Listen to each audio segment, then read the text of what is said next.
ये पुस्तिका 1968 में श्रीमद् भागवतम के सप्तम स्कंद के 6वें अध्याय पर श्रील प्रभुपाद द्वारा दी गई वार्तामाला पर आधारित है। आज मैं आप लोगों को एक बालक भक्त की कथा सुनाऊंगा जिनका नाम प्रहलाद महाराज था। वे घोर नास्तिक परिवार में जन्मे थे। इस संसार में दो प्रकार के मनुष्य हैं, असुर तथा देवता। उनमें अंतर क्या है? मुख्य अंतर यह है कि देवतागण श्री भगवान के प्रति अनुरक्त रहते हैं, जबकि असुरगण नास्तिक होते हैं। वे ईश्वर में इसलिए विश्वास नहीं करते क्योंकि वे भौतिकतावादी होते हैं। मनुष्यों की ये दोनों श्रेणियां इस संसार में सदैव विद्यमान रहती हैं। कलयुग होने से संप्रति असुरों की संख्या बढ़ी हुई है, किंतु ये वर्गीकरण सृष्टि के प्रारंभ से चला आ रहा है। आप लोगों से मैं जिस घटना का वर्णन करने जा रहा हूं, वो सृष्टि के कुछ लाख वर्षों बाद घटी। प्रहलाद महाराज सर्वाधिक नास्तिक एवं भौतिक रूप से सर्वाधिक शक्तिशाली व्यक्ति के पुत्र थे। चूंकि उस समय का समाज भौतिकतावादी था, अतएव इस बालक को भगवान के यशोगान का अवसर ही नहीं मिलता था। महात्मा का लक्षण ये होता है कि वो भगवान की महिमा का प्रसार करने के लिए अत्यधिक उत्सुक रहता है। उदाहरणार्थ, जीसस क्राइस्ट ईश्वर की महिमा का प्रसार करने के लिए अत्यंत उत्सुक थे, किंतु आसुरी लोगों ने उन्हें गलत समझा और उन्हें सूली पर चढ़ा दिया। जब प्रहलाद महाराज 5 वर्ष के बालक थे तो उन्हें पाठशाला भेजा गया।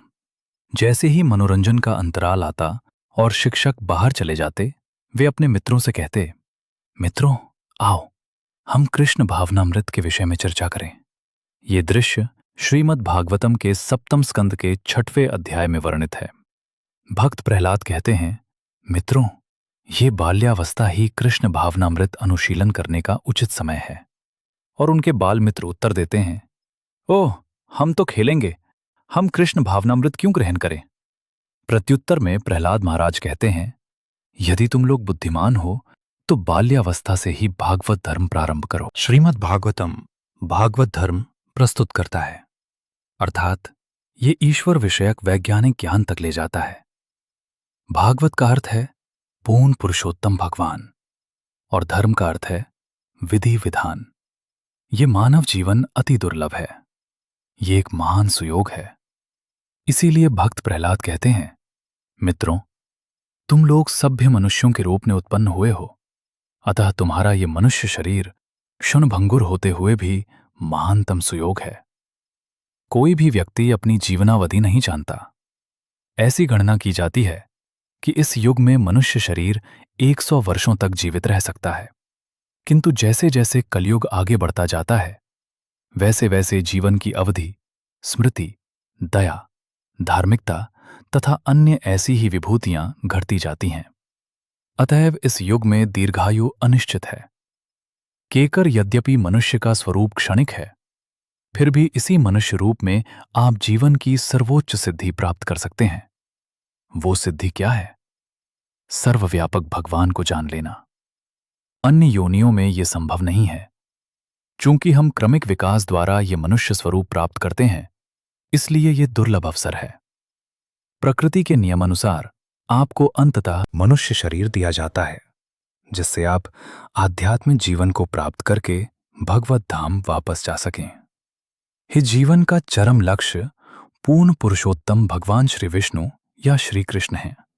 बाद के एक श्लोक में प्रहलाद महाराज कहते हैं, इस भौतिक जगत के जो लोग भौतिक शक्ति द्वारा मोहित हो जाते हैं, वे ये नहीं जानते कि मनुष्य जीवन का लक्ष्य क्या है। क्यों? क्योंकि वे भगवान की चकाचौंध करने वाली बहिरंगी शक्ति द्वारा मोहित हो चुके हैं।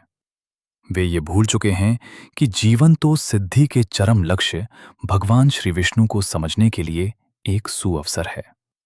श्री विष्णु या ईश्वर को समझने के लिए हमें क्यों अतीव उत्सुक होना चाहिए? प्रहलाद महाराज कारण समझाते हैं। श्री विष्णु सर्वाधिक प्रिय व्यक्ति हैं। हम ये भूल चुके हैं। हम सभी किसी प्रिय मित्र की खोज में रहते हैं। हर व्यक्ति इसी प्रकार खोज करता है। पुरुष स्त्री के साथ प्रिय मैत्री करना चाहता है और स्त्री पुरुष से मैत्री करना चाहती है, या फिर एक पुरुष अन्य पुरुष को खोजता है और एक स्त्री अन्य स्त्री को खोजती है। हर व्यक्ति किसी न किसी प्रिय मधुर मित्र की तलाश में रहता है। ऐसा क्यों? क्योंकि हम ऐसे प्रिय मित्र का सहयोग चाहते हैं जो हमारी सहायता कर सके। ये जीवन संघर्ष का अंग है और ये स्वाभाविक है, किंतु हम ये नहीं जानते कि हमारे सर्वाधिक प्रिय मित्र पूर्ण पुरुषोत्तम भगवान श्री विष्णु हैं।